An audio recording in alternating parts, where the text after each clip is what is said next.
Greetings. In this quick video, I want to show you how to troubleshoot a radon detector that tests using alpha particles that is no longer powering on. And this is a very common problem with a lot of these radon detectors.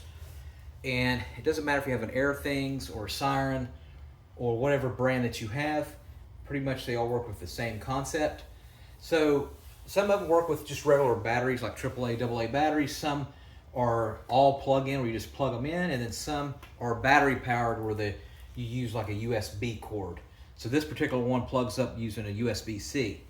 So if you keep powering on, it doesn't work. Of course, you know, with a lot of them, you just hold down the power button you just hold it down for a good 5 to 10 seconds and it should power on.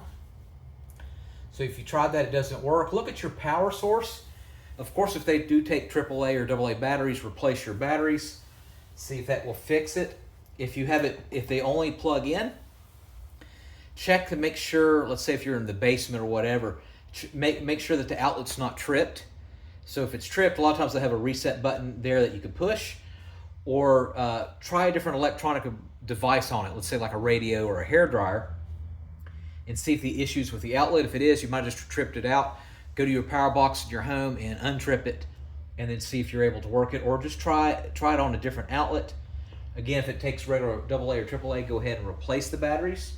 Now, if it uses a USB-C like this, for example, it is a possibility that your cord went bad. So what I want you to do is try a different cord to charge it up with. If you're charging it on a computer or a laptop, try a different USB on that computer or laptop to make sure it's getting power, or try a different device altogether. Or if you're plugging it into something, use a wall outlet instead.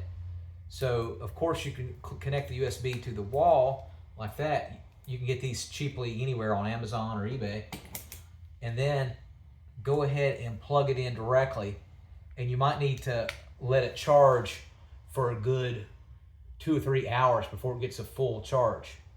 Right now we're at 91% on this one. All right. If you've tried that for a couple hours, try holding down the power button while it's plugged in for a good 3 minutes straight, and don't let go. Take one of your index fingers, and this is a touch screen. I want you to move your finger around really firmly on the top and see if you can get it to power on that way. Now, last but not least, if your radon detector is not under warranty any longer and you've given up and you're ready to chuck it in the trash, this is called the nuclear option, and it does work with a lot of electronics that have ion batteries in them. So what we're going to do is we're going to take it to a refrigerator and to the freezer,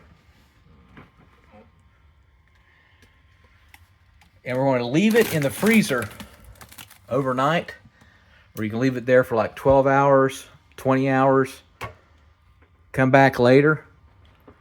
And what that does is that will actually change the chemistry of the battery inside the device.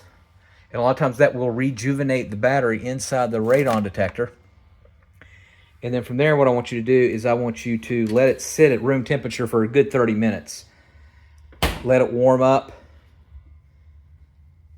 where it doesn't have any condensation or moisture in it. And then go ahead and plug it up and then see if it works again. Let me know which method worked for you, and make sure you subscribe.